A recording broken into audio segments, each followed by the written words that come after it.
Welcome, ladies and gentlemen, to DCA Takedown. This is episode 208. We are on the road to Proving Ground 10. This is the final takedown before that big show. This is D-Wall here with you once again. Thank you for joining me. I will not be alone, though, because I will be joined later tonight by two other men, one of which has some great interest leading into this night. Is going to be very interested to see one of the matches on this card, and I will tell you about that in just a moment. But speaking of which, we are kicking off the night with a huge matchup, a title match, in fact. And not just any title match, the Battle Pro World Championship will be defended here on Takedown, I think for the first time. I'm pretty sure it's for the first time that the Battle Pro World title will be defended.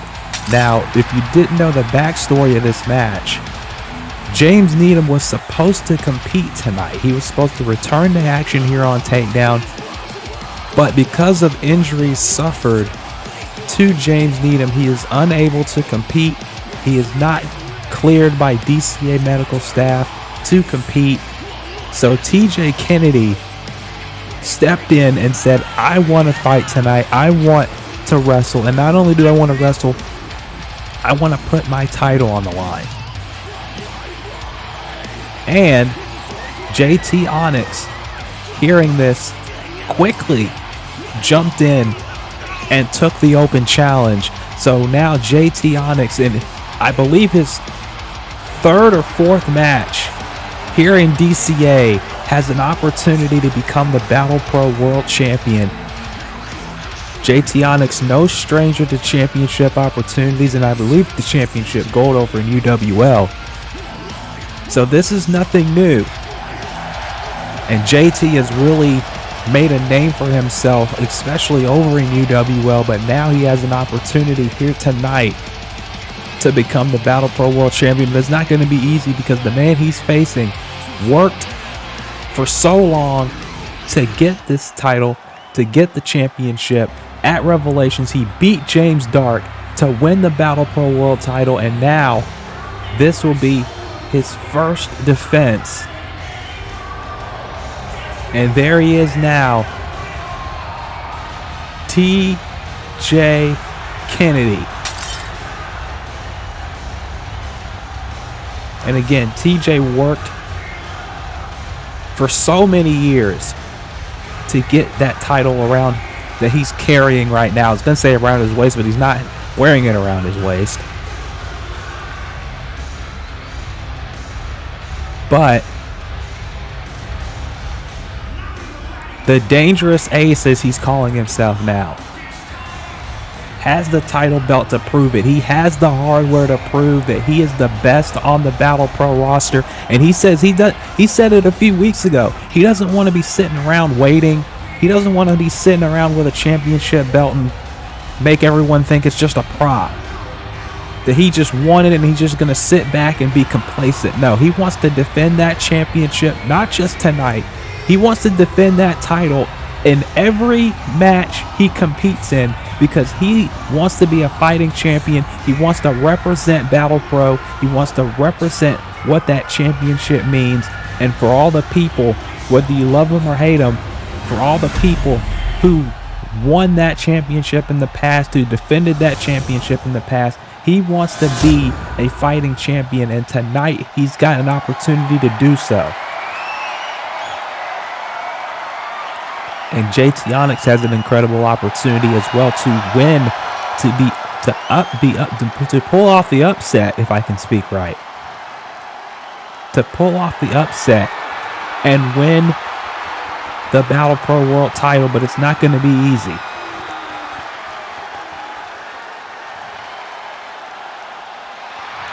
When you've got TJ Kennedy fighting like his life depends on it for a championship that he spent his entire career competing for.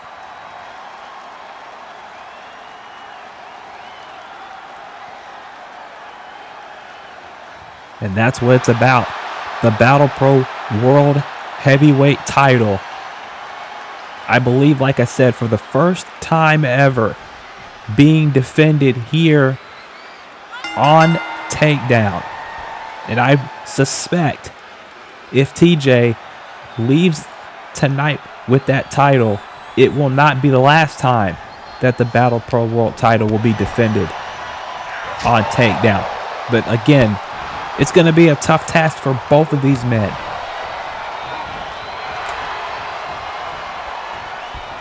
And now you see, look at this, TJ in trouble early with that roll-up by JT, only a 1 count though. Like I said, TJ Kennedy cannot take JT Onyx lightly, and I'm pretty sure he's not.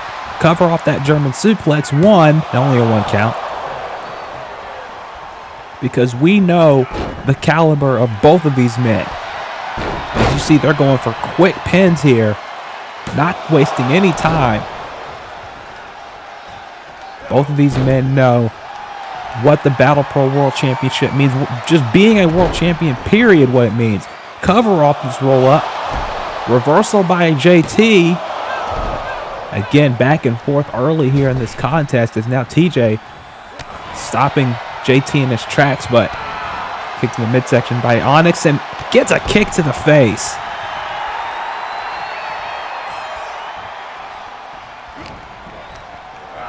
And now you have to see that both men, they don't want to take any unnecessary chances, especially with a world title on the line. World title matches don't come around very often in this business. And both TJ and JT have to be very mindful of that here in this matchup. 2 kicks to the side of the head there. And quickly into another cover. Only a 1 count again.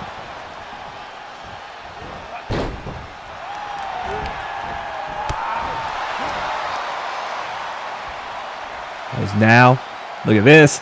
Double underhook gutbuster. And you can see what JT is going for here. Big penalty kick. Cover. 1, 2. No. There's a 2 count early right there. Oh, went for the insecurity. Doesn't connect. JT trying to recover, and that allows TJ Kennedy to get a roll up here. Schoolboy. 2. 2.5. Went for a rocket kick there. Gets a kick to the midsection. As now look out. JT missing the cutter off the middle rope. And then a double axe handle to the knee. And now you see the strategy of TJ Kennedy trying to slow JT down.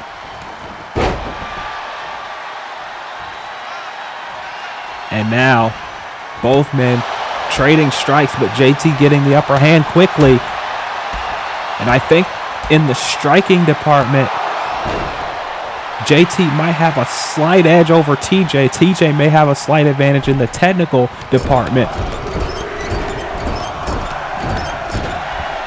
But as you can see clearly, JT Onyx trying his best to outstrike TJ. And TJ with a flying forearm. Cover here. 2, no. As you see, both men's strategies coming into play here. Early in this match is TJ running off the ropes looking for something. Drop kick, doesn't get it. Onyx able to swat it away. Went for a basement drop kick to the knee. Went for a kick. Again swatted away. As Kennedy now from behind, neck breaker. It's a big night here on Takedown tonight. Our main event, Tyler Parks, Luka Khan one-on-one as Tyler prepares for his world title match at Proving Ground against Zaiah Steel. Of course, Mr. Yukimura and Lupin III will compete in a #1 contenders match for the Celestial title at Proving Ground. Uh-oh, wait a minute. Oh, what a knee by JT. And we're going to have Michael Connelly and Wayne K. Hayes on the booth for that match. Also, they're going to be in the booth for the match previous to that, as Scott Sapp will have a huge opportunity tonight as he's taking on not just the DCA Pure Champion, but if you didn't see Prestige, the new 2-time VW World Champion Jamal Bedlam. That is happening tonight as well. As now TJ missing there as JT with kicks to the hamstring. And like I said, the striking advantage may slightly go to JT, as you can see. He is not wasting any time, and TJ holding that knee that was worked on earlier. But look at this. JT, oh! Cover again. Knees the neck right over the knee. Only gets 2 though. Oh, and again JT goes for that enziguri, and he's not able to hit it. And now, gives him a taste of his own medicine there.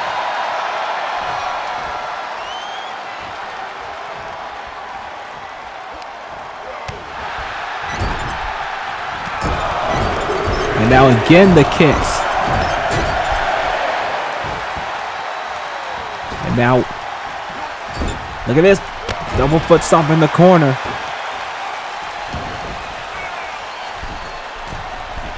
And now JT looks like he's thinking of something here from the middle rope. Maybe that cutter again, and he gets it this time. Hooks the leg, and only a 2.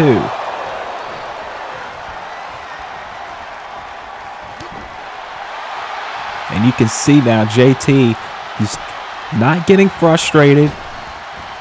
He's trying to stick and move here, which might be a wise idea, wise strategy.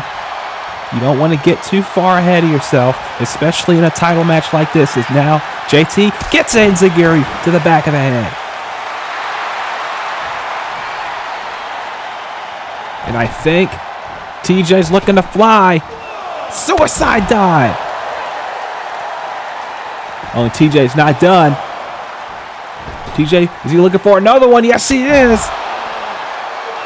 Trying to take the wind out of JT's sails, but JT's back up again. Gets in the ring, stops him. Knee to the midsection, and that kick to the back of the head. Oh, but TJ with a kick instead. Off the ropes, went for a chop. Gets a forearm. Punch. Forearm. Punch to the back of the head. Nope, forearm. Or an elbow, rather. And a kick by TJ. And now you can see the pace starting to pick up a little bit here. Both of these men know how to turn up the pressure when they have to, especially when the title's on the line. Big forearm by JT. JT went for this big kick, doesn't connect again. He's had that scouted, TJ. Drop kick avoided by JT, and JT gets another boot.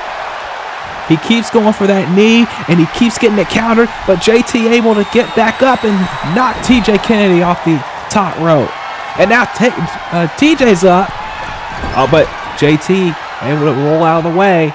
Running in, went for the kick again. Is scouted. Forearm to the back, but it doesn't take Onyx down. For a chop block, doesn't get it. Back elbow by TJ. And now TJ, rocket kick, takes down Onyx. And drop kick, no. Onyx running in now. Onyx going for something. Gets a shot to the midsection by Kennedy. Kennedy now. Irish whip into the ropes. Kennedy, no. JT blocks it. Used his body to block it, but he blocked it nonetheless. 2 kicks in the midsection. The third one's caught. Flips in with a knee. And now TJ is in trouble. Onyx now went for a drop kick. TJ rolled out of the way. TJ now running in. Chop. Another one. The Eddie Mack Memorial chops here on takedown early. But JT stops it. Stops the kick. Another chop. Open hand slap. Another chop. TJ kicked in the midsection, blocked by Onyx. Onyx now running in, went for the boot. JT missing it. He misses. TJ Kennedy misses, I should say. Shot to the knee there. And more strikes by Onyx. That's been his bread and butter this whole match. Doing his best. As now, again, you can see both men getting tired. Both men getting clearly worn out from this matchup. But again, you can see there's a title on the line here. Oh, man. Corkscrew moonsault does not connect. And now, more strikes.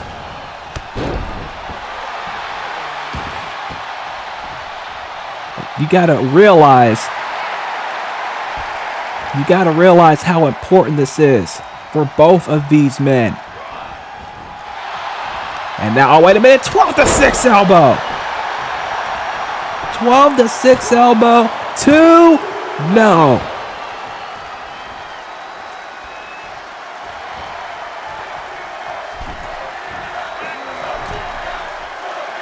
And now, TJ Kennedy looking for something here. No! Went for a Frankensteiner, and JT able to block it. And now, off Brett's rope, the most dangerous rope, and a moonsault. Cover. 2. No.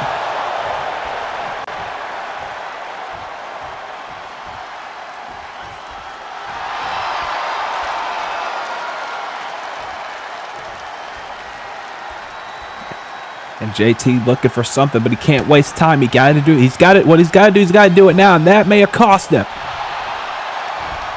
That may have cost him. Uh-oh.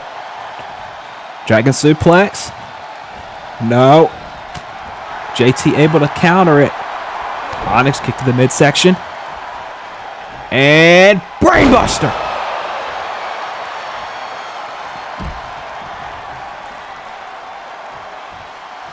And now, looks like JT may want to fly here. And now look out. Over the top.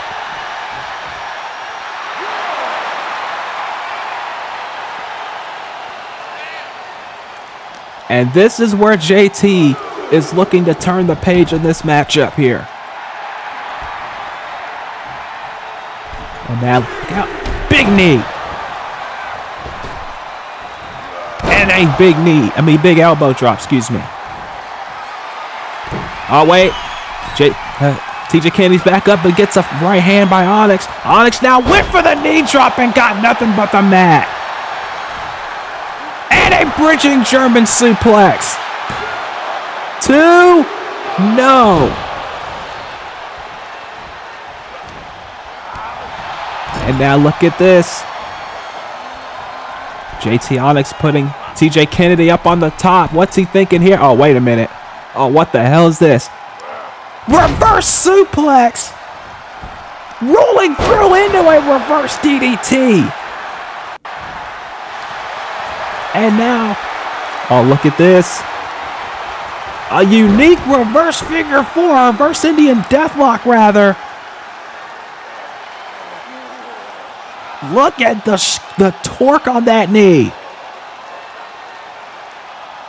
This is very dangerous for Kennedy right now, especially considering he's in the middle of the ring. He doesn't have anywhere to go. And you got to think, TJ Kennedy, this is going to affect the 7 degrees of trauma if he keeps working on that leg, just like he's doing right now.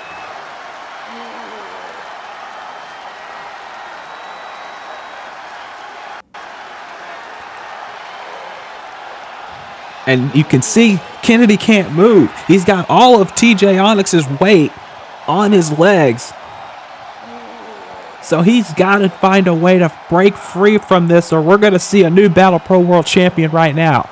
And TJ Kennedy is not one to tap out, but he may not have any choice here. And TJ able to slide his way free and give a kick to the face. That'll definitely break it, but you can see he is clearly hobbled, and that allows Onyx to get a Pele kick in. And now, off the ropes. Look at this. Wow! What a unique code breaker. Rolled through for the momentum, and it only gives him 2.5. And this is where Onyx can't get frustrated. He's got to get back in the game here. Big knee countered with a kick again. He cannot hit that knee. Kennedy will not allow it. There's a missile drop kick.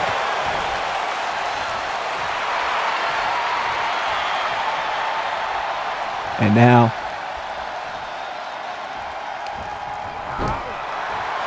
look out. Nope. Kick. Kick. More strikes.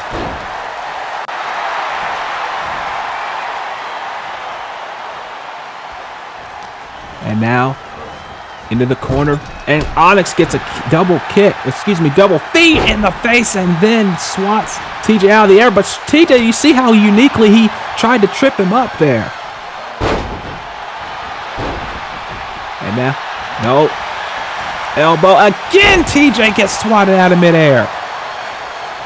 Just a note, folks, I apologize if it's a little hard to call this action, but it's all moving so quickly. But what else do you expect from these two men?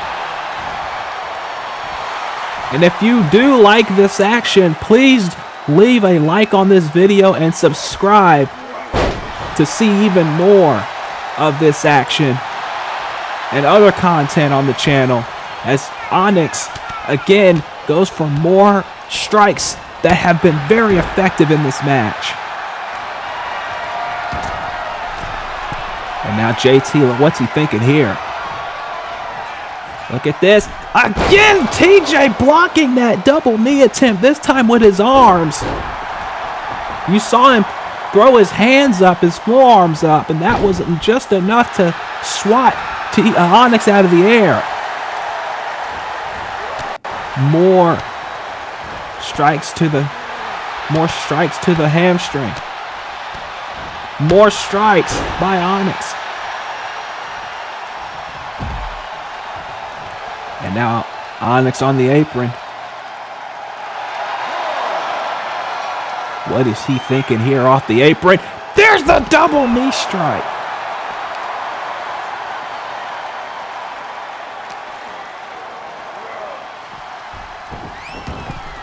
And now, can Onyx finally do something off this top rope? Almost everything he's tried has been denied, but not this time.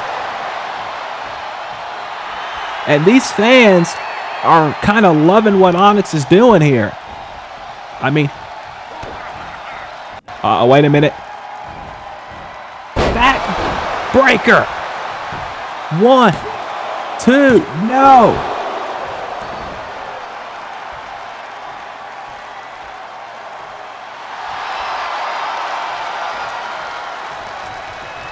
And now, Onyx. Oh, no. Again, the drop kick doesn't connect. Look a minute. Roll through. 1, 2. No. 1, 2. No, again. If Wayne was here, he'd love this pin struggle. I'll tell you what. Onyx again. Reversing. 2. No. Onyx running in. Oh, wait a minute. Got caught, 12-6 elbow.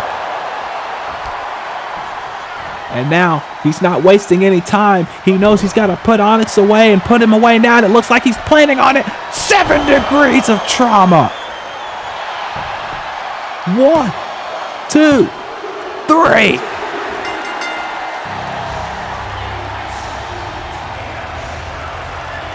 What a match. What a match.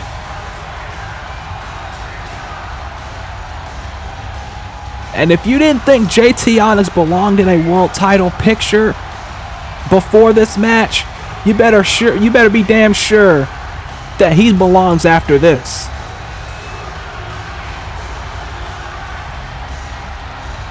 Because I'm telling you, JT Onyx, it's only a matter of time before he holds gold. Whether in UWL, DCA, VW, doesn't matter. But for now, TJ Kennedy is still the Battle Pro World Champion. What a match to kick off Takedown. And what is going to be a big night. And TJ Kennedy, if he's going to be a fighting champion, defend that belt in every match he's in, he's off to a hell of a start. JT Onyx, a great effort. Future champion, TJ Kennedy, still the champ in Battle Pro.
Jaden Starr is not making really any friends at all in the Takedown roster, and he doesn't want friends.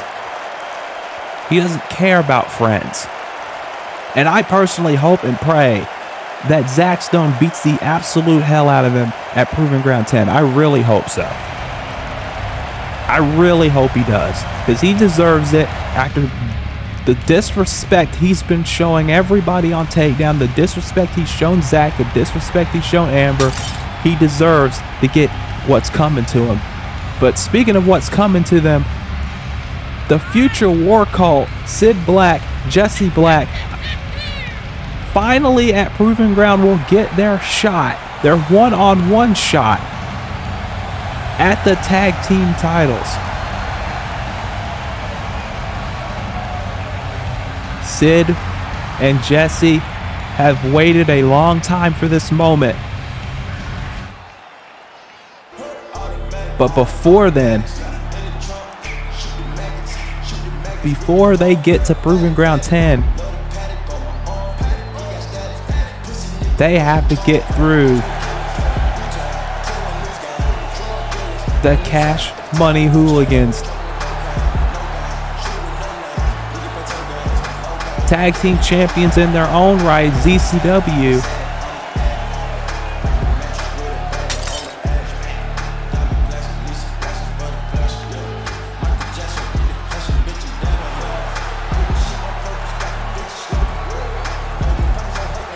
This one's going to be pretty good, to be honest with you.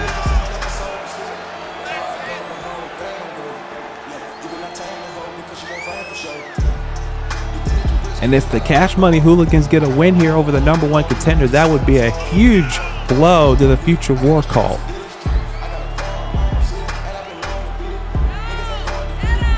Trevor Diaz and Jay Roberts, obviously a huge hit in ZCW. Trevor Diaz with the glasses and the cup, Jay Roberts with the curly hair.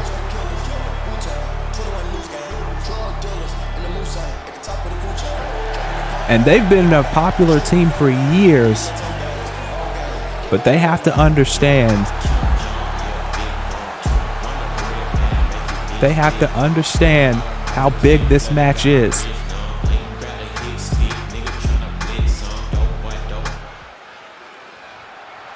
Sid starting it off with Jay Roberts.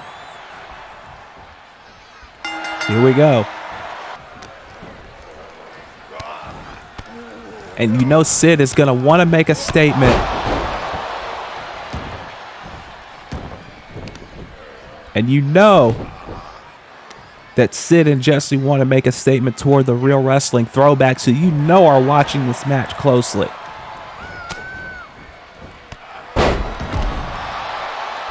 And now, look at this. Jay, right to the arm of Sid.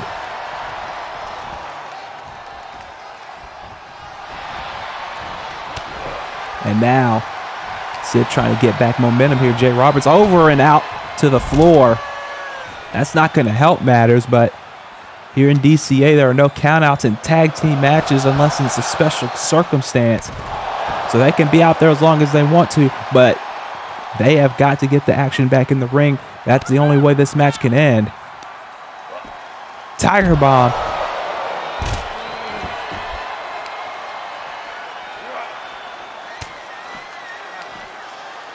And now big knee.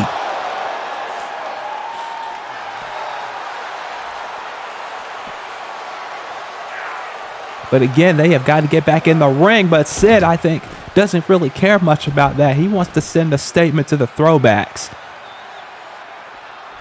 And as you can see, taking down Trevor Diaz as well.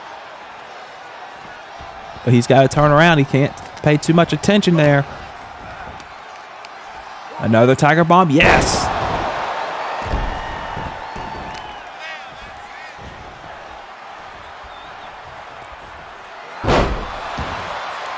And now tagging in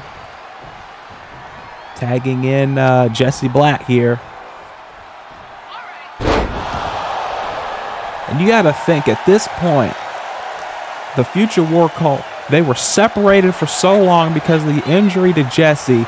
Thanks to the Real Wrestling Throwbacks, they now have an opportunity to become the tag team champions. And just a few days before that match, they got to face Jay Roberts and Trevor Diaz here on Takedown as Trevor gets tagged in.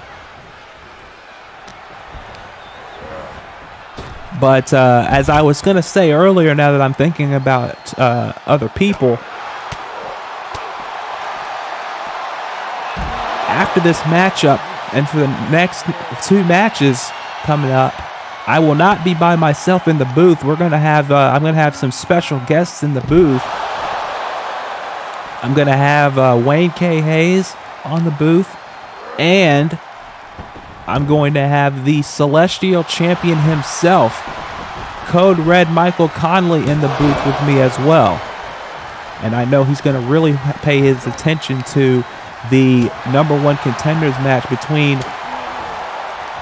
Mr. Yukimura and Lupin III, which, by the way, because of what happened last episode, Michael has been wanting to get his hands on Mr. Yukimura, but Malik Brown has stated that because of the nature of the Celestial title match at Proving Ground, he wants to preserve that match. So Michael Connelly cannot get involved before, during, or after the title match, the #1 contenders match. He has to wait and get his hands on whoever wins that match at Proving Ground 10. And if Mr. Yukimura doesn't end up winning tonight, Malik has assured Michael that he will get a match with Mr. Yukimura, but he has to wait until it's a sanctioned match. Likewise, Mr. Yukimura cannot send him or his goons to attack Michael before Proving Ground or before their sanctioned match. Otherwise, there will be severe consequences on his behalf as well. So Malik taking charge and making sure there's no more shenanigans, no more funny business going on here on Takedown. Because the last 2 shows now, we have had the show end with sneak attacks and brutal assaults, and Malik has had enough of it. And I understand that completely. That's why I put him in charge. I mean, yeah, Space Ghost is still here too, but as Malik said, when Space Ghost isn't here, Malik's here. And oh man, what a cutter by Trevor onto Sid, springboard style. 2-0. And also tonight, our main event, don't forget, Tyler Parks going to be taking on Luka Khan in our main event. As Trevor's taunting this crowd, you know this crowd is firmly behind the future War Cult. It's not like they hate the Cash Money Hooligans, because that's far from the truth. They just want to see the future War Cult finally get what's coming to them. They finally want to have the World Tag Team titles. But to do that, they have got to go through the Real Wrestling Throwbacks, and let's be honest, the Throwbacks are no pushovers.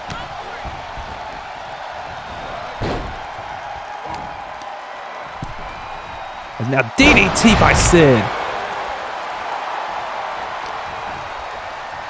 And now Northern Light Suplex. And a corkscrew shooting star, or corkscrew moonsault, excuse me. Big knee again by Sid. Just wearing out Trevor Diaz, and now Jesse gets tagged back in. But he gets met with a kick to the face. Only a 1 count. And now, Dragon Screw leg whip. And wrenches the leg back to the mat.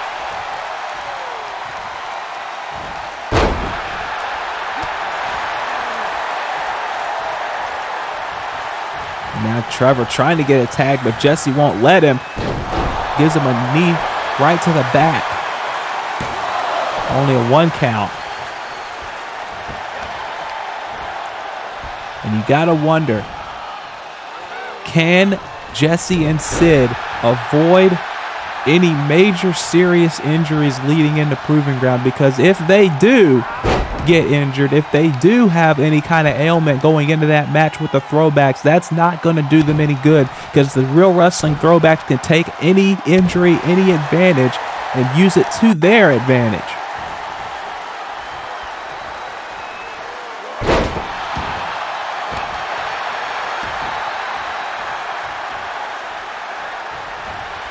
And now Jesse tagged back in, but again, Just like that, Trevor Diaz right back in the driver's seat. And tags in Jay. That's a smart move. Get the fresher man in the match. And now, Jay Roberts with an elbow right to the head. But Jesse now, look at this. Northern Lights suplex again. Trying to take advantage of the opportunity that's presented to them here, as now reverse DDT. And now Jay again just continuing to stay on the offense. He's not letting up, and he should stay on the offense because this is a very important match. Like I said, oh, Jesse's right back up. This is a very important matchup because, like I said before, if the Cash Money Hooligans can get a win right now over the #1 contenders, then you got to think that after that Proving Ground 10 title match, they'll be the first challengers. Moonsault by Trevor. And now Trevor's looking to end it here, looking to finish off. Jesse here, unprettier. He got all of it. Got all the unprettier. But Sid right there to break up the pinfall, and now it's Trevor. Oh, back elbow by Sid. Now, gonna try and get him in the corner. Can't do it. Jesse fights out of it. And Jesse's gonna have to fight out of this. Because again, like I said, he cannot allow the throwbacks to get any kind of momentum heading into Proving Ground 10 in the form of injuries to either Jesse or Sid. Even if the Cash Money Hooligans lose, you know the throwbacks are looking for any potential injury here. That would be just as good as a Cash Money Hooligans win in their book.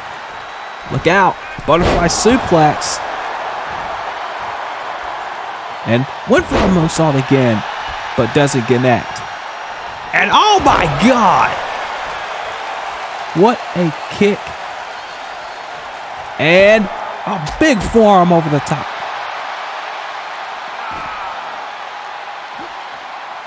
And now the fight continues on the outside.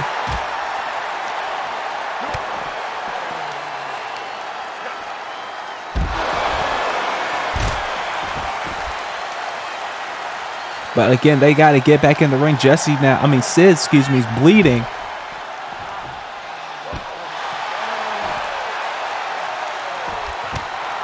Sid is bleeding, and that, again, I keep stressing this because it's so important. Any injury that the future War Cult get now is only going to provide an advantage for the Real Wrestling Throwbacks at Proving Ground 10. And they know that full well here. I'm sure the Cash Money Hooligans don't give a damn about the Real Wrestling Throwbacks or helping them in any way. But by taking this match and taking the damage to them like they have been doing all match, they are inadvertently helping the future War Cult's, challengers. Oh no. He ran right into the Impaler! Ran right into it. And Jesse has to break that up. He had to break that up because if he didn't break that up, that would have probably been it. Oh, look at this. Immediately into the half Boston Crab. Half Boston Crab by Sid. Onto Sid, excuse me. Jesse breaking that up too. And now Jay Roberts, look at this. Going after Jesse with a right hand. Sid is on the outside, clearly out of sorts here. Oh no, look at this. Shiranui by Sid. Onto Jesse. Wait a minute. Going for something there, but he doesn't see Sid.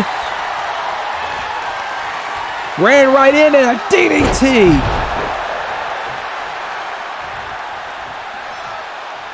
And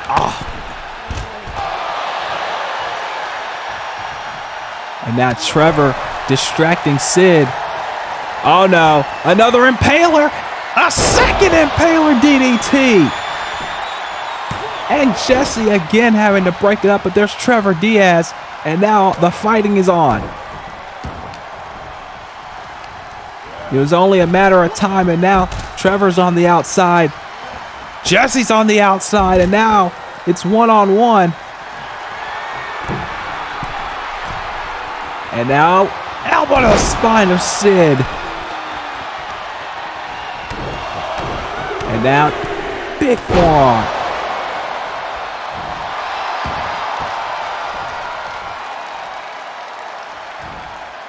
And now, look at this. No, kick to the midsection.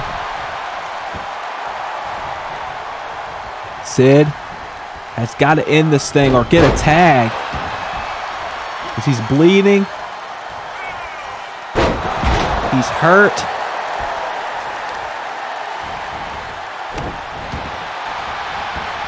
And now what is Sid? Nope. Thought he was going for something there. Big forearm. But Sid needs to get the tag to Jesse. I'm serious right now. He needs to tag Jesse. Get the fresh man in the match. DDT, that might be it. Dropped him on his head again, and Jay Roberts somehow kicks out of it.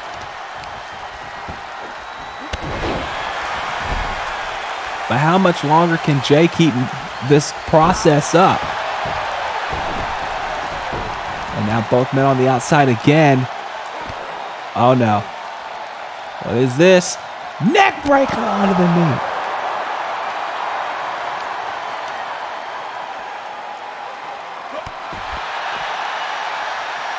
And now Jay back on the offense. Can Jesse finally get a tag? Yes, he does. Jesse's in the match now. And it's probably a good thing because the longer Sid was in there, the longer he could get hurt. He probably already is hurt. Oh no. Snap suplex.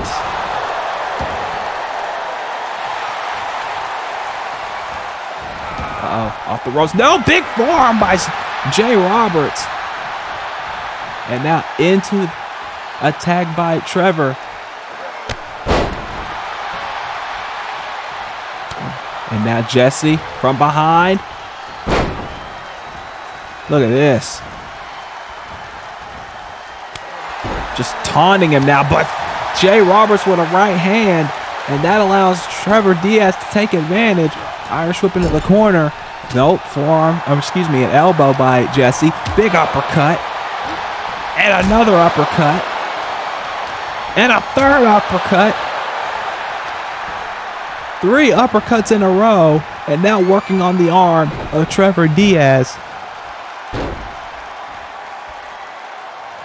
Trying to wear down the power game there. Working on the arm. And Jay Roberts there to break up the pin. And now, oh, look at this. Octopus hold. Octopus hold locked in, and Jay Roberts there to break it up. Would have been a submission. And now dropped him right on the back of his head. And that is it. Dropped him on the back of his head with that hip toss. It doesn't take much after that, especially after being in that octopus hold. And you gotta think, was the damage done?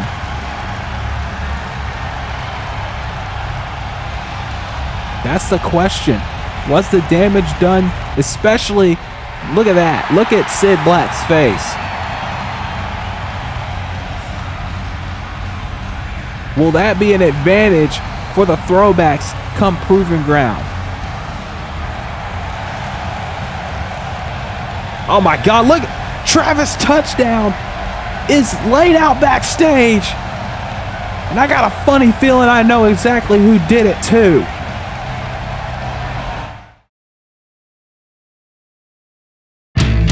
Lift up your eyes so you may see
Oh, that was Jiraiya Raju apparently making a challenge to TJ Onyx. But right now, for my next 2 matches, I got some guests in the booth. I got Wayne K. Hayes here with me. Of course, the Up Center here, and oh boy, wait till you see who's joining me. Yes, we also have the current DCA Celestial Champion, Code Red Daddy Michael Connelly here in the booth. Oh yeah. Thank you, D-Wall. You've got a Code Red here in the evening. This is the first time. This is the first time he has been in the commentary booth, everybody. So, you know, don't be too harsh on him in the comments, everybody. Just he's getting used to it. We're gonna call him Code. We're gonna call him Code Big Red Daddy Connelly commentator in a minute, but Nonetheless, we have a big match he's in here for. Not anything with personal stakes to him necessarily, but it is Scott Sapp versus Jamal Bedlam here next. Oh, jeez. Well, there's 2 individuals who could definitely vie for the DCA Celestial Championship. I'd say this would be a good chance to scrap them both just in case. Absolutely. You always got to be keeping an eye on the competition. Because the next newcomer coming on the show could be your challenger before you know it. We're going to have a lot of newcomers after, at least 1 or 2 newcomers here after Proving Ground 10. By the way, if you want to be one of those newcomers, there's a link in the description of the video that you can sign up to join DCA. So you might want to get on that quick, because when Proving Ground 10 airs, those signups are gone. So yes, indeed. It might be your one and only shot. And speaking of one and only shot, Scott Sapp, a man who's been after the Burnout title for a long time, but now is getting an opportunity. He's been bouncing around kind of between the Pure title and the Burnout title, but tonight he is going up against the current Pure champion who won that title from Zaiah Steel at Revelations, who I'm pretty sure is not in a good mood, considering that Zaiah Steel kind of pushed his way into a world title match. Yes, he did. More like shoving somebody off the stage to get a title shot, but yeah, I mean, he wanted to make a statement, and he did. I mean, there are definitely certain ways to do things and not to do things, and Zaiah Steel definitely chose the latter and not the former. And here comes a champion, Jamal Bedlam. There is no salad, but there'll be plenty of potatoes. There will be no salad. Oh my goodness! Of course, I wonder if Jamal thought about my little poke at him with the crunchy pickle insert right there. Well, I'm guaranteeing you there's no crunchy pickles with Jamal. He's all business tonight, because he's still awaiting a challenger for his Pure title. No one has really gone into that number 1 contenders shot, the number 1 contenders position just yet. But I'm pretty sure Jamal's at the point where he's like, I don't care who comes after my title. I just want somebody to face. I mean, it's Jamal Bedlam. He is one of the mainstays in Virtual Wrestling United, and of course, and he might be the next VW World Champion after Prestige also. That's right, Prestige. She's facing the tribal chief himself, Roman Reigns, in an attempt to free the VW World title from his grasp. He can't focus on He can't focus on that right now. He's got to focus on Scott Sapp right here. That's right. It's going to be a knockdown, drag-out affair on Prestige, but right now, it's going to be a knockdown, drag-out affair against Scott Sapp. Here we go. Bell rings. We are underway.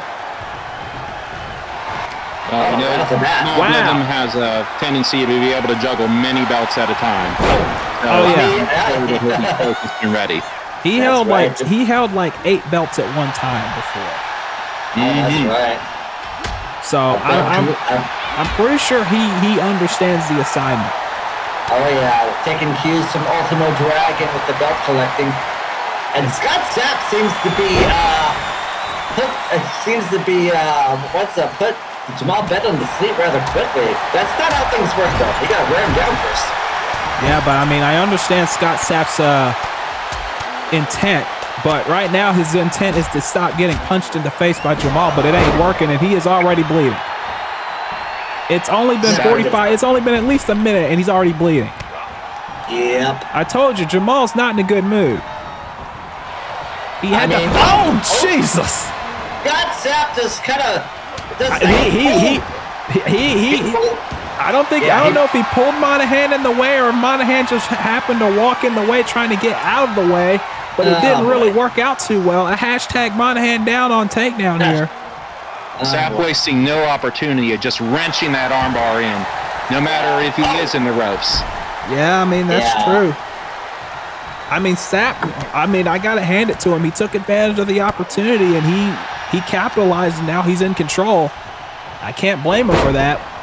Excellent hip toss. Yes. Sapp is a master. He is a master tactician in that ring. He understands every element of that ring inside and out, and he is using it to full advantage here. Quick cover. But you see, Monahan is still kind of loopy from getting a full force knee right in the face. Oh, God. Backbreaker. Ouch. And Jamal's like, not today. You're going to have to catch Jamal on a good day in order to get him with that. Now look at this. But punched him right in the nose, I think, and then just gave him a chop block again. Double sentons there. Third. It's that signature triple sentons that he's known for here in DCA. There's a 2 count there. I thought it was just a 2 count. Jamal Bedlam's a lot tougher than that. Oh, yeah. But I think the smart thing that Sapp is doing right now is he is staying on Jamal. He is not wasting time. Well, you should. Oh, look at this. Stretch muffler. Yes, indeed, the stretch muffler. And look at how he's got him in such an elevated position. And this is going to wear Jamal down. He can't hit his primary maneuvers. He can't use all that strength if he's only got one leg. That's right. Sapp wisely just attacking that vertical base. Yep. Is now, Jamal punching him right in the face, just repeatedly. But you see him limping a little bit. And Sapp taking advantage with that knee. Cover. No knee pads on either, so you know that's gotta hurt. Yeah, that's right. Unlike Jamal, when he need Monahan, at least he got some padding. When he got hit in the face with Sapp's knee, that was bare bone to the head. Yeah. And again, Sapp, ever since that miscalculation by Jamal, he has been firmly in control, but Jamal now trying to come back with right hands. Just repeated right hands, and then a kick right in the corner ball. Trying to follow up in that corner, but Scott Sapp was quick to shut him down. Shot right to the chest, and then he went for a senton, couldn't connect with it. And now Jamal with a protobomb and hooking him in a jackknife position for a pinfall. Only a 2 though. Protobomb shades of a very young John Cena. And now Jamal taking advantage, not wasting time just like Sapp did earlier, going right after Scott Sapp on the outside and just stomping the life out of him. I would say that Jamal's a little ticked off right now. Yeah, I think he is. I think he's a little ticked off at a lot of things. I think he's ticked off at Roman Reigns. He's ticked off at Zaiah Steel, especially what happened at that Horizon special. Ticked off that Zaiah Steel once again is kind of sticking it to Jamal by getting a world title shot at Proving Ground, when in reality, I'm pretty sure Jamal thinks it should be him getting that title opportunity because Jamal beat Zaiah Steel at Revelations for the pure title. Sapp might be getting some of that blood in his eyes. It's going to be a little hard to maintain control or get back control unless he can get a clear vision here. I understand that. I understand that Sapp was in control for a bit of this matchup, but now that Jamal's gotten control back, I don't think he's going to be willing to let it go very easily. As you see that cut right under the right eye of Scott Sapp, and now just continuing to beat him down, sending that clear message like he said he was going to, and a straight punch to the head. He is not playing around tonight. And now Monahan getting down for the cover. 2 count, no.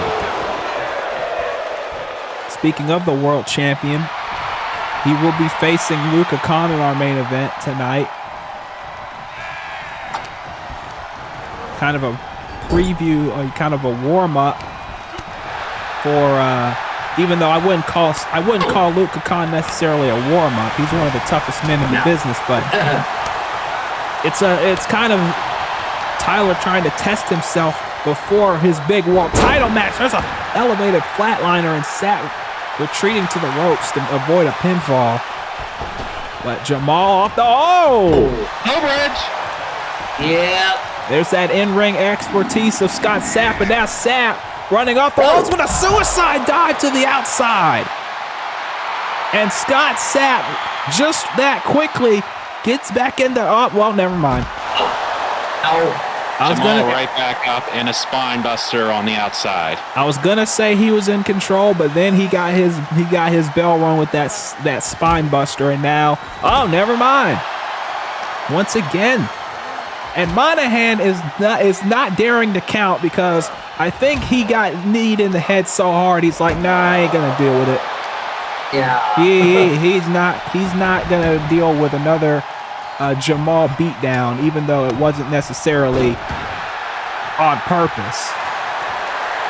As now look, Sapp back to the Fujiwara armbar. Back to the armbar. But big knee. That's not going to help matters. Oh, God, either is that. 1-2 combination by Jamal, but again, Sapp. Oh, Jesus! Did you see that? Scott left at Jamal Bedlam, and Jamal was quick with that European uppercut, knocking him out here. I think he was going for that torpedo headbutt that he usually likes to hit, but it wasn't the case. And then a knee once again, and now a senton does not connect. Jamal off the ropes looking for something, but Sapp caught him and gives him another knee. Sapp is showing out tonight. Yes, he is. And there's a frog splash. High elevated frog splash. High risk. Yeah, that was a high risk move, but it was only a 2 count. And the crowd is on their feet, but crash and burn. Well, I mean, like you said, Mike, it's high risk. And Scott Sapp usually doesn't go for a high-risk move very much. Oh, now Monahan decides to count. I think he remembered that he was in a match. And there's another backbreaker.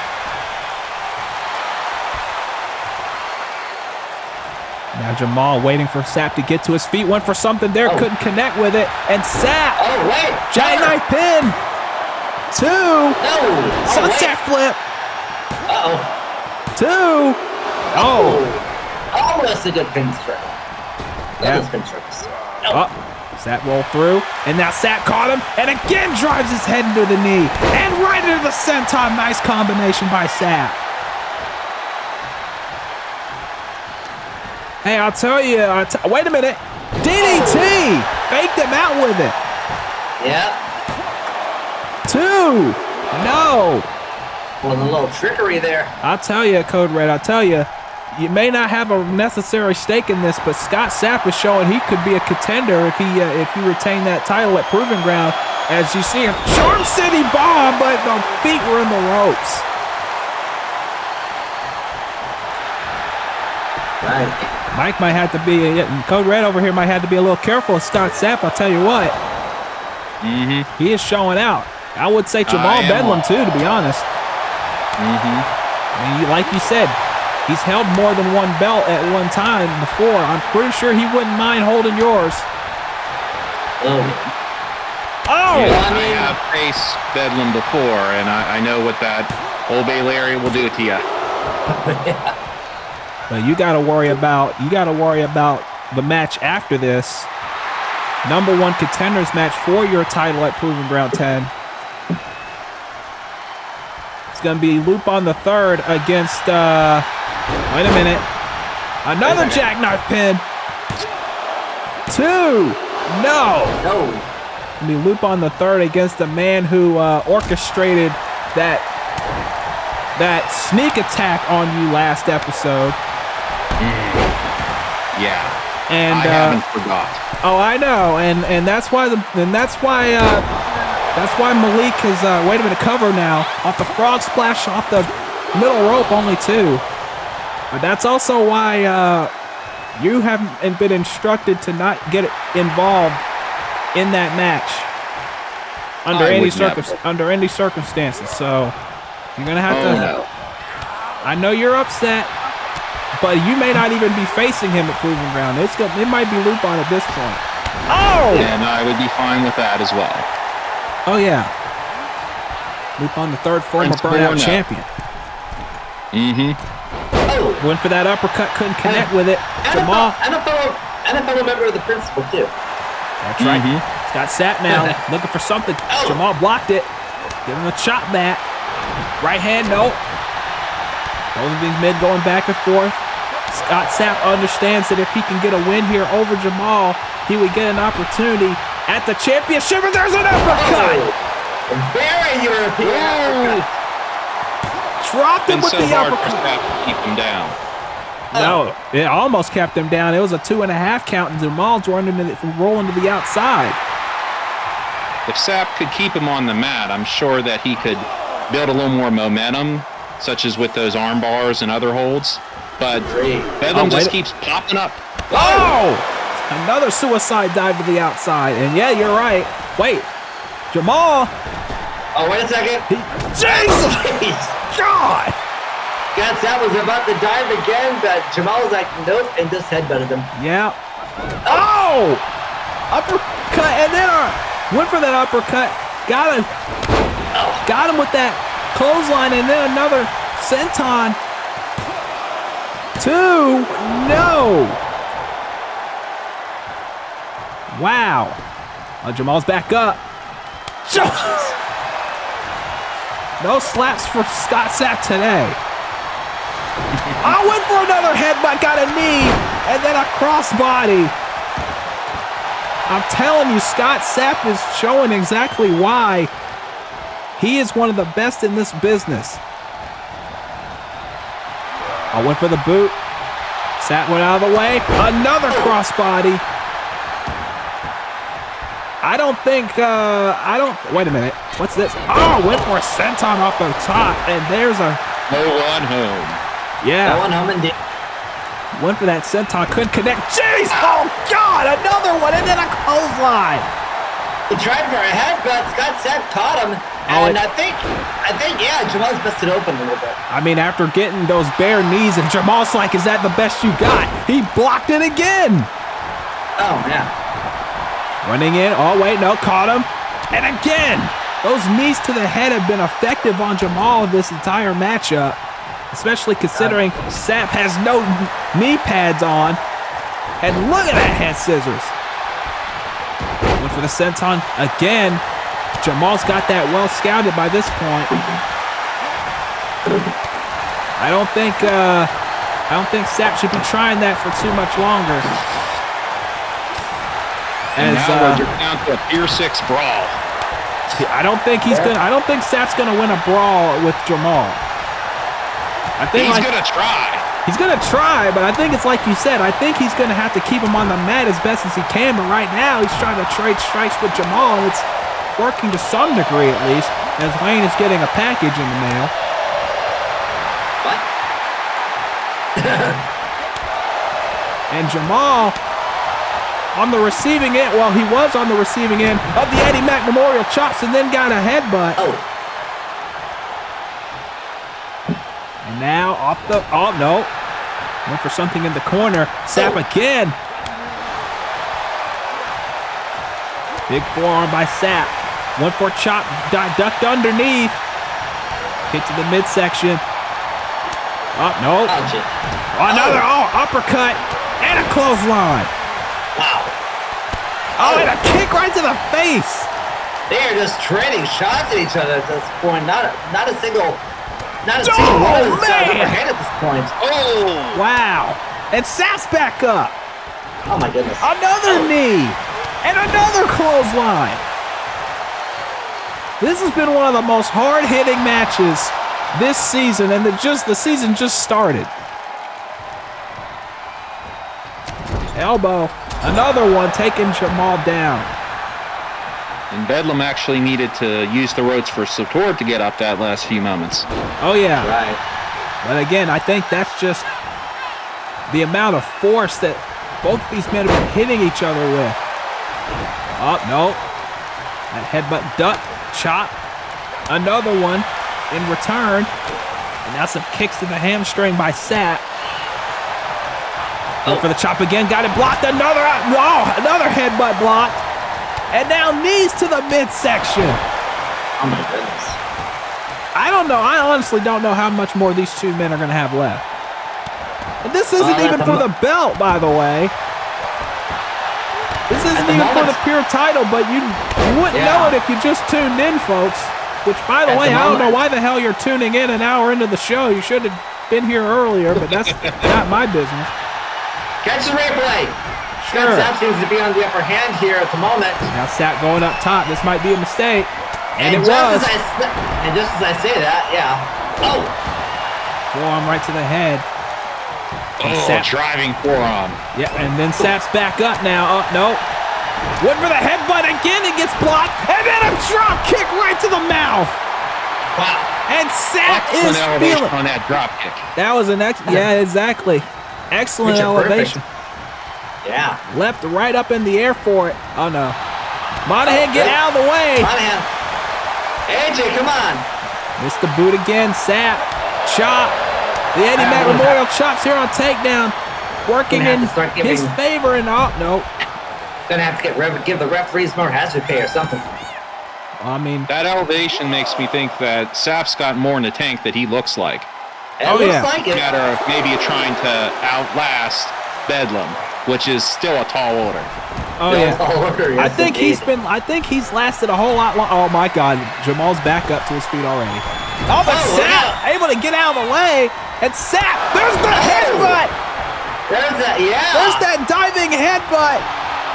But he may have taken all the wind out of himself. There's two, and Jamal gets the ropes. Oh, Monahan was a little bit out of position to catch that rope break, but she got it.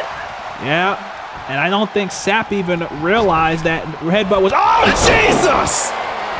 Old Bay Lariat. He got him out of nowhere with that. And another one. Just double tapping. And Jamal's like, "You're done." Oh yeah. And the fans want one more time, and I don't think he's going to give him one more. He's going to give him one more, all right. Savage Cyclone. Ball game. That's it. 2. This one's over, but my God, what a fight. You want to talk about a fight. This is exactly what you got here, folks. A straight up Pier 6 brawl between Jamal and Sapp. And honestly, if you thought Jamal was going to have it easy in this match, you were sadly mistaken, because Sapp took him to his absolute limit. That's right. As well he should. I mean, it's Jamal Bedlam, the savage. I mean, he's a savage for a reason. He's been in this business for a long time. Now we wait to see who will challenge him next as we go backstage.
We are back.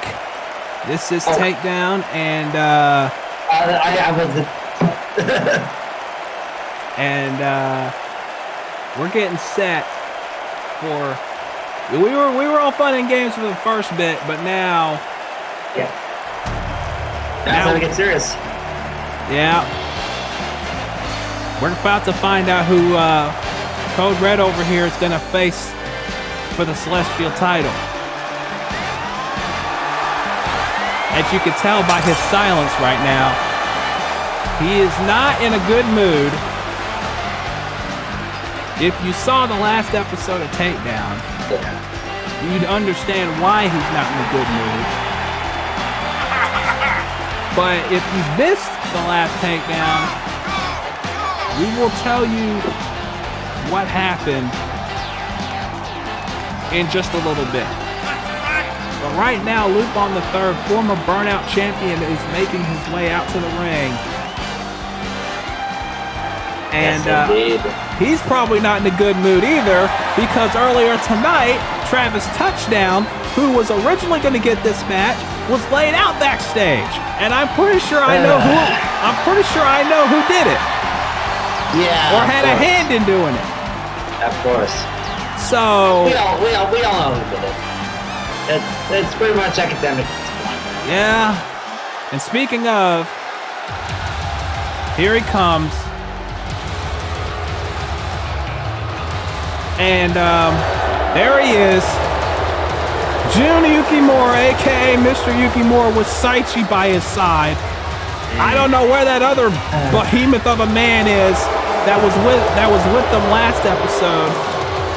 But on the last episode of Takedown, Code Red Michael Connelly got assaulted from behind by Saichi, but then Saichi got his ass whooped. And right when it looked like Michael's gonna get his hands on him, Mr. Yukimura right here, this behemoth of a man came in from behind and put Michael through a table by the end of the episode. Yeah, which is why he's not defending the Celestial title tonight against Atlas Jones like was originally scheduled. Yeah, you know what they say, card stuff that to change. Unfortunately, the card changes a lot in this business. Yeah, but I don't think it was a change that Michael wanted. And it wasn't a change that any of us wanted. And see, Michael cannot get involved in this match. That was a decree by Malik Brown, the GM. He cannot get involved before, during, or after this match. He's going to have to wait until whoever he faces at Proving Ground to get his hands on him. Yeah. Though I think we both know who he really wants his hands on.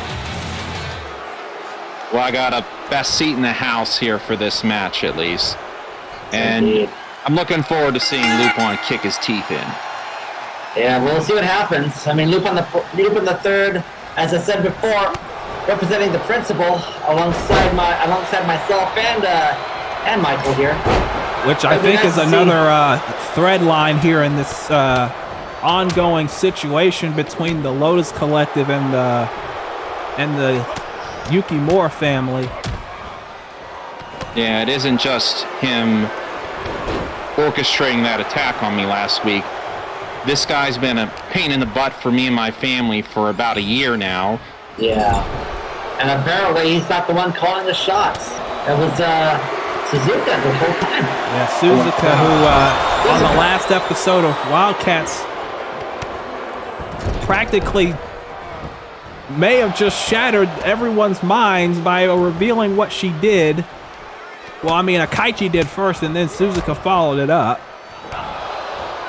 And we still don't know what she meant when she said that Trinity is listening to her now and that her mother has been disposed of. I don't know what that means. I don't know if she's just making veiled threats or not. Yeah, Yuki Marie Suzuka's lying.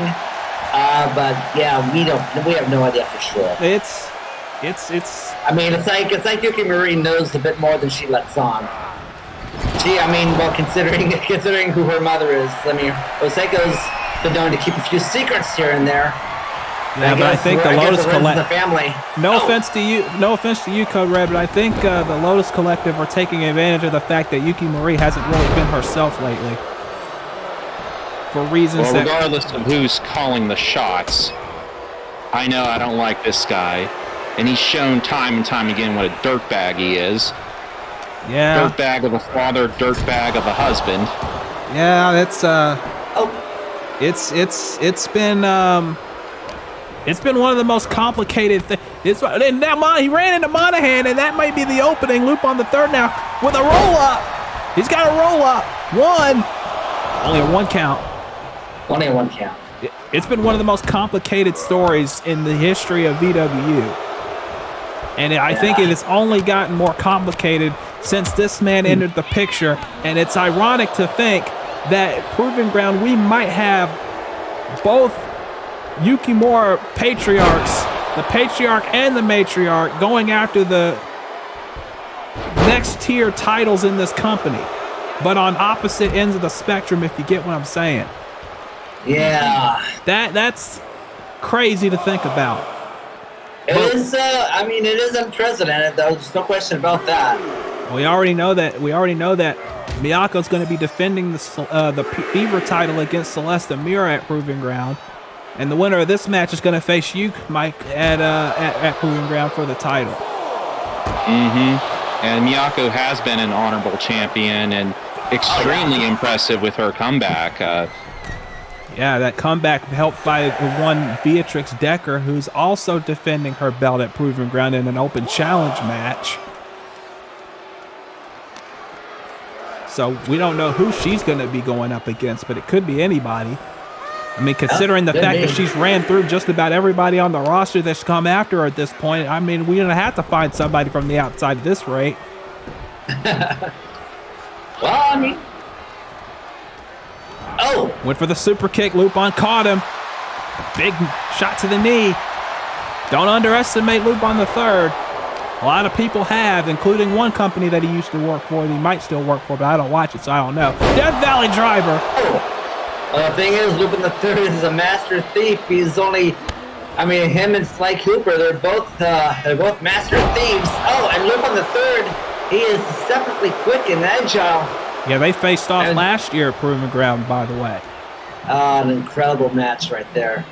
Definitely match of the year. Contender at the very least. Yeah. Sly currently taking care of his newly born twins. Yes, But he'll indeed. be back soon in DCA afterward. And after he takes some time off, there's that exploder suplex, and Lupon might be lading in for the grand heist here. And he's got him hooked, but no! Shot right to the midsection, and then, oh my goodness! Wow. I don't even think Lupon saw that coming. That kick came completely out of nowhere. Now what's he thinking? Oh no. Oh no. Oh, what's this? There's the burning hammer! Burning hammer! He used that hammer. He used that burning hammer twice on his own son at Revelations, and now it looks like he's gonna do the same thing to Lupon here. And he does it a second time! Two burning hammers. Hooks the leg, and we have a Celestial Championship match. Well, Oh my God. it's still Mike. Yeah, and he has just left the booth. Okay, He just left the booth. Well, it's The obvious, moment that 3 count hit, he took his headset off and he just walked out of the booth. Yeah, it's obvious he's going. Well, the match is over, so Well, he can't lay a hand on him still. He's got to wait till Proving Ground. that's right. But I he mean, knows who he's facing now. Yeah. This is gonna be personal. I'll tell you right now, this is gonna be personal. Of course. This is as personal as it gets for these two. There he is. He knows who he's facing at Proving Ground 10. It's going to be Mr. Yukimura and Code Red Michael Connelly. A daddy of honor versus a dad of no honor at Proving Ground. Yeah, dishonor at Proving Ground. We're going to find out who's going to walk out as the Celestial Champion. Oh boy. Yeah, it's going to be personal.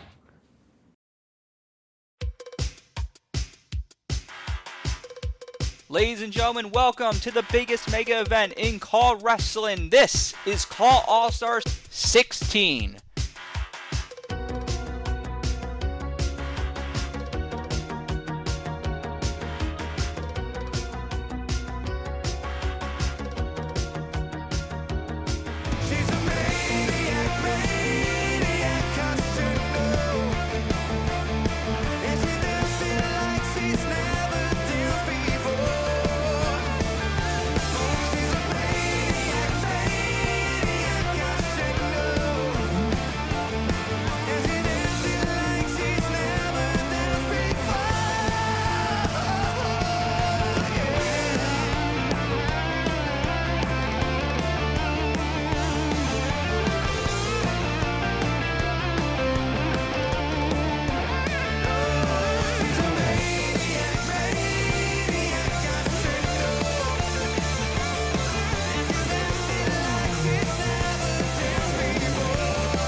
Ladies and gentlemen, we are back. I am back solo for the rest of the night as we get set for our main event of the evening. Had a hell of a night for you, but Proving Ground 10 is just a few short days away. And we're going to give you, or I'm going to give you at least, the complete card for Proving Ground 10. You're listening to Running Out of Time by On Lap. It's the official theme for Proving Ground. It is available wherever music is sold or streamed. The Future War Cult will finally get their shot at the World Tag Team titles when they take on the Real Wrestling Throwbacks. Can the Cult finally win their titles, or will the Throwbacks retain? This match was made after Wildcats Miyako will defend the Fever Championship against the returning Celeste Amira, who's out not just for revenge, but to prove she is the most dominant woman on the Wildcats roster. Michael Connelly will take on Mr. Yukimura in a match that's deeply, deeply personal. Who will leave with the Celestial title? Beatrix Decker has been an unstoppable force on the Wildcats roster as Goddess Champion. Who will challenge her at Proving Ground? And even if so, can they even win against Beatrix? Carmen Cortez, Michiko Melandro finally go at it one-on-one, and you might as well throw the rule book out the window for this one, because this is going to get ugly and it's going to be a fight at Proving Ground.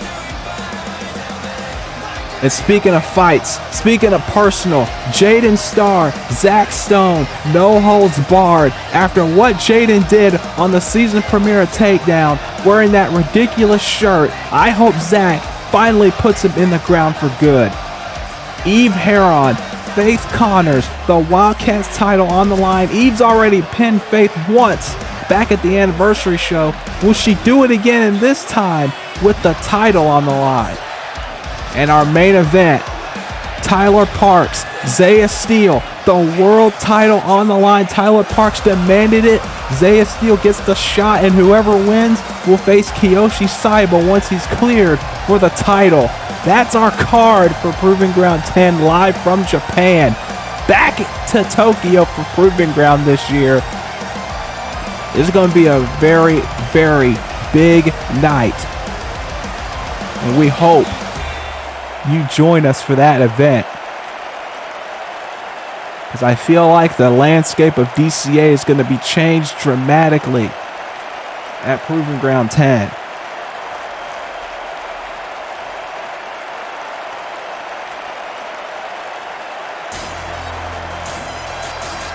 But right now, we are getting set for the DCA World Champion Tyler Parks to be in action.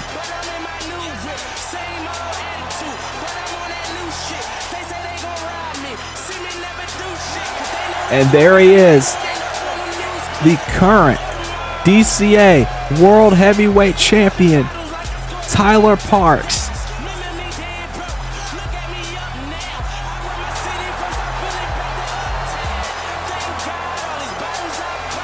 Tyler Parks won the world title last season at Redemption.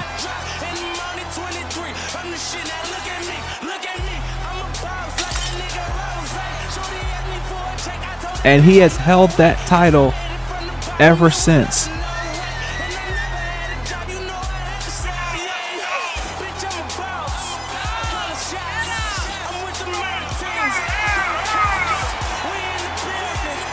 And after what happened with Zaiah Steel and Kiyoshi Saiba on the last episode, Tyler Parks went to management and demanded that he face Zaiah Steel. He knew that Zaiah Steel wasn't going to stop at Kiyoshi. He was going to go through anyone and everyone to get what he felt he wanted. Tyler said, all right, you want a shot so bad, I'll give it to you, but it isn't going to be a gift. It's going to be a punishment. Malik didn't want to do it, but you know the history between Malik. I mean, the history between Malik and Tyler and the relationship between Malik and Zaiah Steel are really, really close. It was a tough call for Malik to make, and even people in the back are still questioning whether he should have done it or not, whether he should have really given the shot to Zaiah Steel in the first place. Hell, they're tag team champions right now and CAW All-Stars together. So some people consider this like a gift of sorts to Zaiah Steel.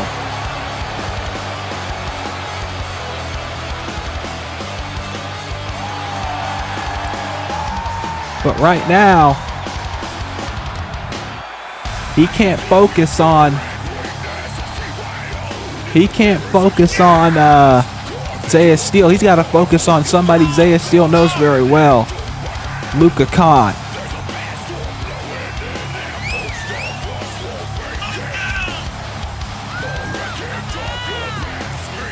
One of the most dangerous men in this business.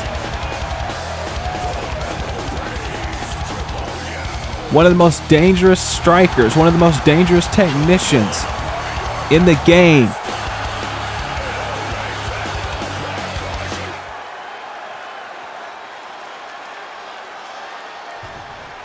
And now we're getting set for our main event of the evening.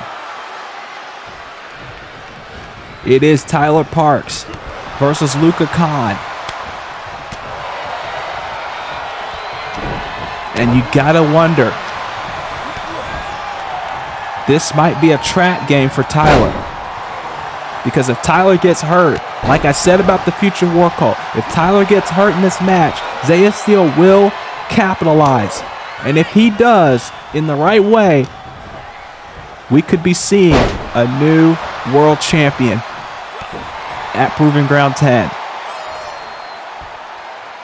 And in the mood Zaiah Steel has been in since, well, for a long time, actually, since he lost the VW World title. Ever since then, he has been on a rampage. He has been on a mission. No matter where he is, no matter what he's doing, he has been on the warpath. And now he has gone through DCA on that warpath, and it may lead him straight to the world title, as you see Luka Khan working on the arm of Tyler Parks. And that will take away the gold rush. That will take away his technical ability. It'll take away the sharpshooter cover now, only a 1 count. Luka rolling out of the way. Oh, went for a knee. Tyler blocked it. Uh-oh. Didn't block that kick, though. And now, from behind, went for a suplex, but gets a bulldog instead. And a kick. Cover. Only a 1 count. Big drop kick. A big clothesline. On Brett's rope. Double axe handle. Tyler isn't flashy, but he can get the on. He's not a flashy guy. He never has been. He doesn't fly around the ring like a lot of others on the roster. But when it gets down to it, he's a damn good wrestler. It may have taken him a decade in some people's minds to get to where he should have been in some people's expectations, some people's minds, but he is still one of the best wrestlers on this roster. He is still wrestling elite. And that's why he's the world champion. But I don't know if wrestling ability, I don't know if wrestling skill can necessarily combat the brute force of Zaiah Steel. And I don't know if brute force can combat the technical ability of Luka Khan. It may not completely get out of the way of that, but it may counter it in some sense. As now look at this. Again, working on the arms of Tyler Parks. And now look at this, wrenching back on the arm. Trying, perhaps, to snap that arm. And like I said, I said this about the Real Wrestling Throwbacks earlier. They could not care, about the Cash Money Hooligans. They could care less about helping the Real Wrestling Throwbacks. They just want to win. Luka Khan could care less about helping Zaiah Steel. He just wants to win. And he wants to prove that he belongs in the world title picture as well. That's all he cares about. He does not care about helping Zaiah Steel in any way. I highly doubt it.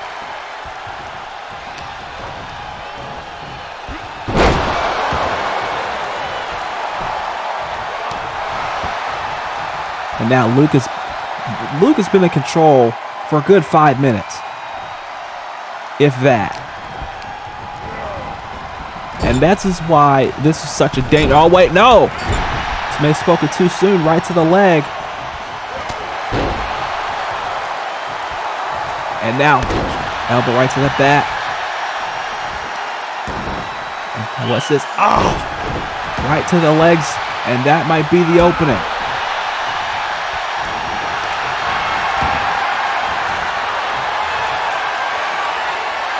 And now got a heel hook locked in. That kick, that missed kick in the corner might have been the opening that he needs to get in this match here. And he needed that quickly because he was getting picked apart.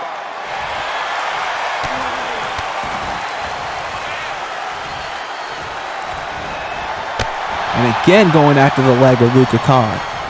And now it's Tyler who's looking to kind of slow Luka down. Scoop slam, no, countered into a reverse DDT. And Luka trying to roll away, but Tyler stops him, big elbow to the spine. And you know he's trying to set up for the sharpshooter. His patented sharpshooter that he's known so well for. Again, a kick to the leg. Jawbreaker by Luka Khan. And now Luka Khan's got Tyler in the corner. And look at these kicks. Uh-oh. Oh, no. Big knee. Right to the side of the head. And now the cover. 2. No. And just when you think Luka Khan is out of this match, he comes right back.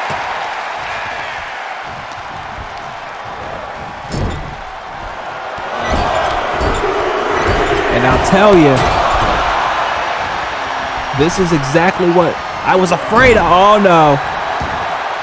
Again, Luka Khan continues to land on that leg. There's a Blue Thunder Bomb of sorts.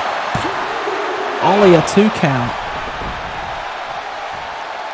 And now Tyler once again going back after that leg.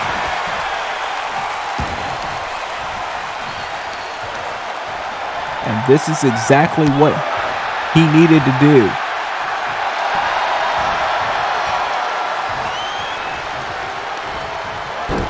But Luka, he's too smart.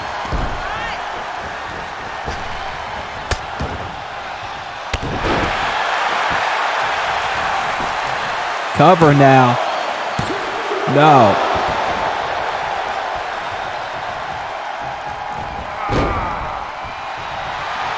And now, another Blue Thunder Bomb. Do anything it takes. And honestly, that might be more of a reason why he needs to get this match done quickly, because he may be feeling it in those arms. As you see right now, look at that. He might be feeling the damage that Luka Khan has done to that arm. And again, the longer this goes, the more it helps Zaiah Steel. Even if Luka Khan isn't necessarily trying to help him. Oh, look at that kick. Tyler ducked out of the way. There's a kitchen sink there.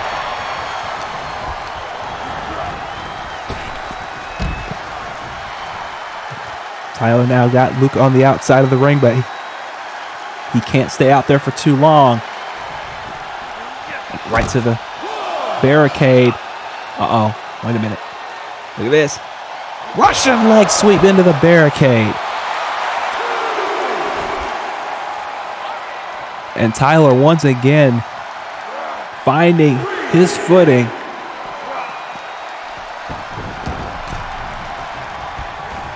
Back inside the ring, Tyler went for a knee. Luka Khan blocked it. Luka with a kick to the midsection and Fisherman Buster.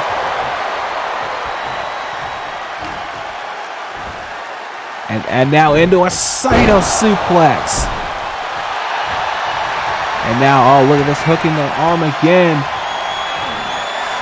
This has been Luka Khan's strategy the entire match. Just work over the arms. And I'm telling you right now, you got to know Zaiah Steel is watching this very closely. Oh no. Another back suplex. Or backdrop driver to be more specific. Cover. Only a 2 count. But again, Luka Khan has done exactly what he, I'm pretty sure, expected he would do. And again, working on the leg is Tyler. Both of these men have had strategies. Tyler on the legs, Luka Khan on the arms. And uh-oh, Tyler gets out of the way of that. Running in, uh-oh. He's got him hooked. Power slam. That signature power slam. 2, no.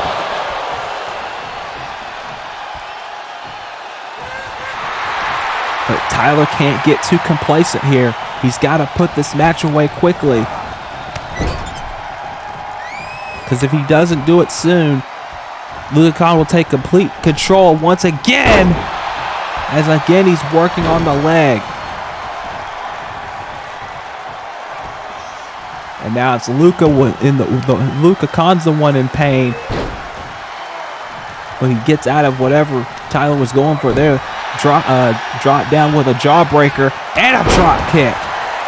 And Luka rolling to the floor. But Tyler is going to go right after a big axe handle.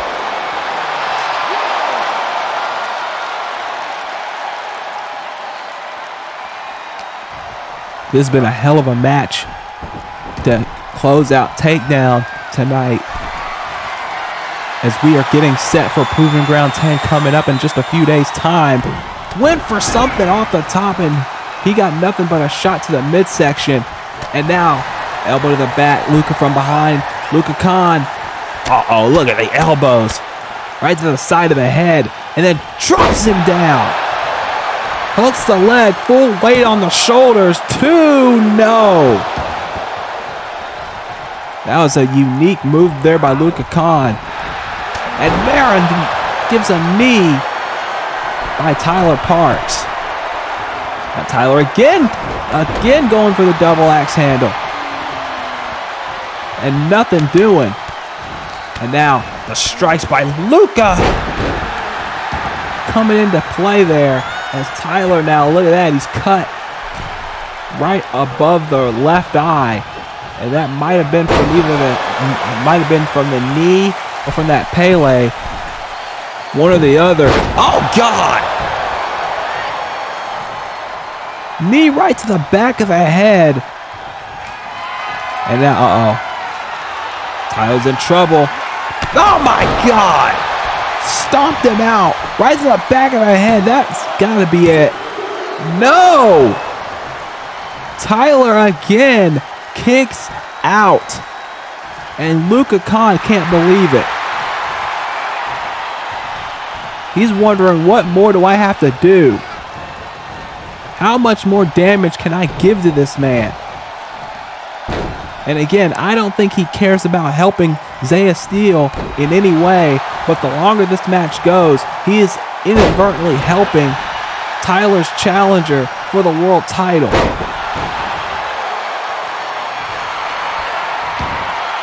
Because Tyler is hurt.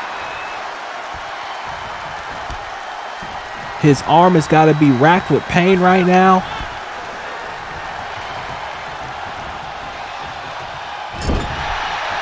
And now, Luka's setting up for something. Scoop slam, no, countered into a neck breaker. And now Tyler's got to he's got to do something. I was going to say he's got to take control, but he's just got to do something because Luka is lighting him up now. And Luka Khan is definitely showing tonight that he deserves to be in the world title picture at some point.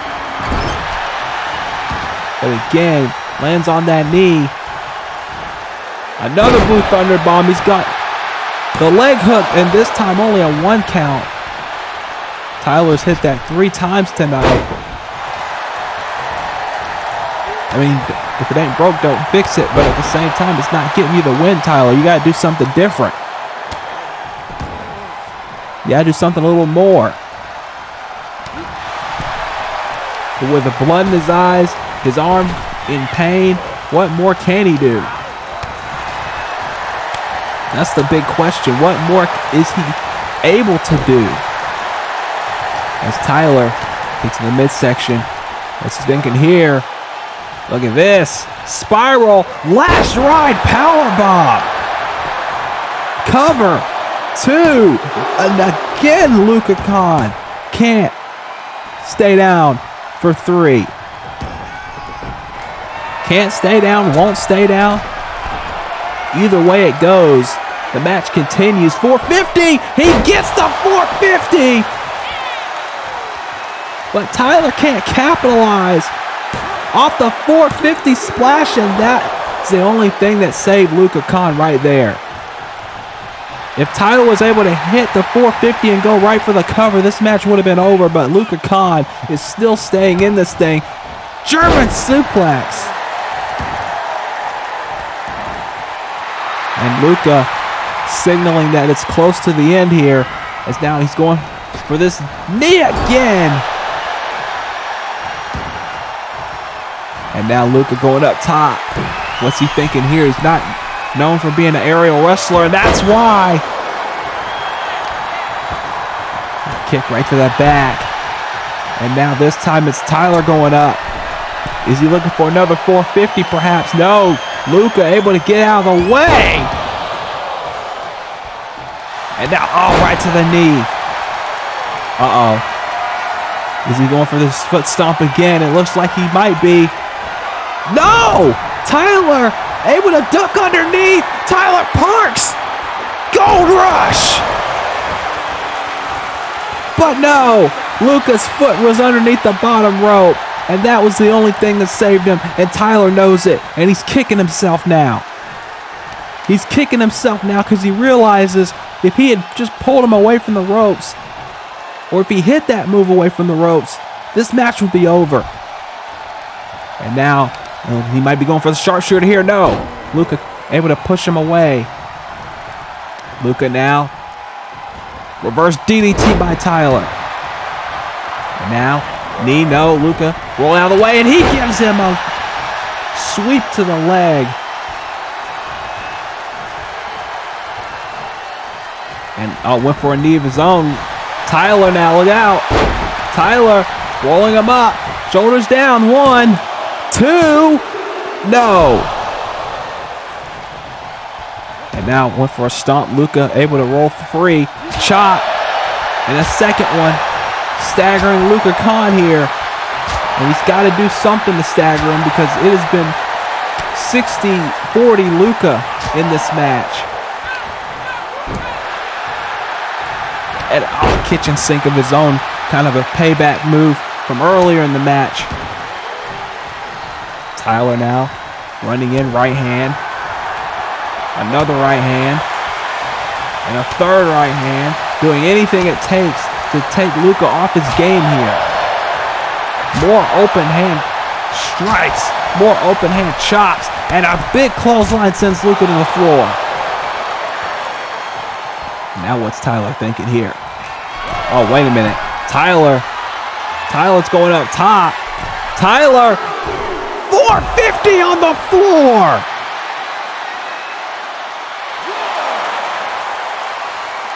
Okay, Tyler, get him in the ring and pin him if you're going to do it. Oh, and see, that's a mistake. Tyler was too busy playing to the crowd, and that is what happens. Oh, and now Tyler's holding his knee. And this is not good toward Proving Ground. Bleeding, your knee hurts, your arm hurts. And you know Zaiah Steel is going to take advantage of every little injury that Tyler might have. Oh no. Oh no. Not the God-style pile driver on the floor. And Luka Khan, no wasted motion, trying to get Tyler in the ring. And he's going for a second one. He knows one won't be enough. Not on the world champion. Oh, wait a minute, Tyler. Fireman's carry takeover. Drop kick, no. Luka avoided it. Luka Khan from behind. There's the striking game once again, and another Pele. And now Luka going on Brett's rope. And now there's a headbutt. I think he might have been going for a splash, but in mid-move, switched it to a headbutt to the spine. And that's that ring awareness of Luka Khan now.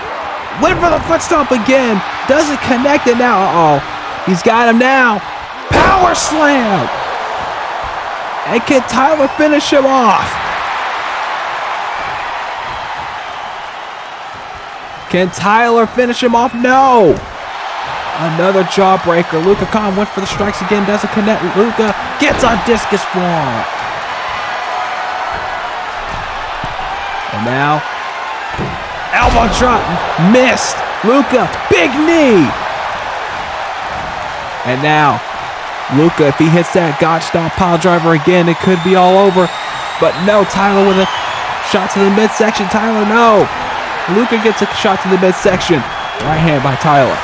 Discus forearm. Luka gets out of the way of that. Big kitchen sink by Luka. Back and forth we go in our main event. Luka now. No. Tyler. No. Luka. Luka went for the gotch earlier. Couldn't get it. And now there's the boot in the corner he's been looking for all match. Close quarters, but it did the job. And now Luka up top. Again, missed the knee drop and an elbow drop. Caught him right on the tip of the head. And now more elbow drops to the head. And Luka holding that leg. What's Tyler looking for here? Gold Rush? No. Countered into reverse DDT. Luka Khan is bleeding now as well. Blood for blood, more like it. And now, Tyler again might be looking for the gold rush. Can he get it? No, again, Luka Khan counters with a reverse DDT. I don't think Tyler can hit it anymore. But Luka looking for the gotch. No, Tyler with a jawbreaker. Right hand, another one. Staggering Luka Khan. Uh-oh, no, snapmare. Drop kick to the back of the head. And now Tyler's the one in retreat. Using the ropes to prop him up here. Irish whip by Luka Khan. Luka Khan tilts a world backbreaker. And now Luka Khan. Oh, wait a minute. Tyler's back up. Tyler taking Luka off the top rope, but Luka now running in. Luka Khan. Oh, my God. He ran right into it. He ran right into the gold rush. Didn't even see it coming. Ran right into the gold rush. 2 and 3.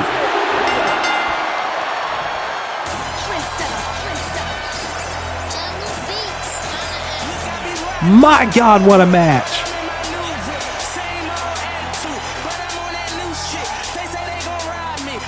Luka Khan put Tyler Parks through absolute hell in this match, but in the very end, it was Tyler Parks who comes away with the victory. Monahan a little tired. You know how old he's getting. But nonetheless, the 3 count was the 3 count. And Tyler Parks gains momentum heading into Proving Ground, but he has got to be in immense amounts of pain. And he has only just a few days to rest up before he faces... Oh, wait a minute! Speaking of which, there's the #1 contender. There's Zaiah Steel. Once again, for the 3rd takedown in a row, we have had a sneak attack from behind. And I don't know if it's everybody taking Malik's kindness for weakness or what, but clearly Zaiah Steel is trying to send a message to the world champion before Proving Ground. And now more elbows for Tyler Parks. And now, oh no. Wait a minute, no! Tyler with a neck breaker. Tyler isn't going to take this lying down, that's for sure. Oh my God, he ran right into it. He ran right into the warning. Zaiah Steel knows that he has never been as close to the world title as he has gotten right here, and he has to make a statement, and he's trying to make it now. Reaper's elbow, no! Counter! Gold rush! He's got him hooked, but no! Zaiah Steel fights out of it and gets out of dodge. Only a few days separates these 2 men from squaring off for the world title. Zaiah Steel wants it for the first time. Tyler Parks wants to keep it. Who is going to walk out of Proving Ground as the top man on Takedown? We're going to find out at Proving Ground. This is D-Wall. I will see you on Wildcats. Good night, everybody.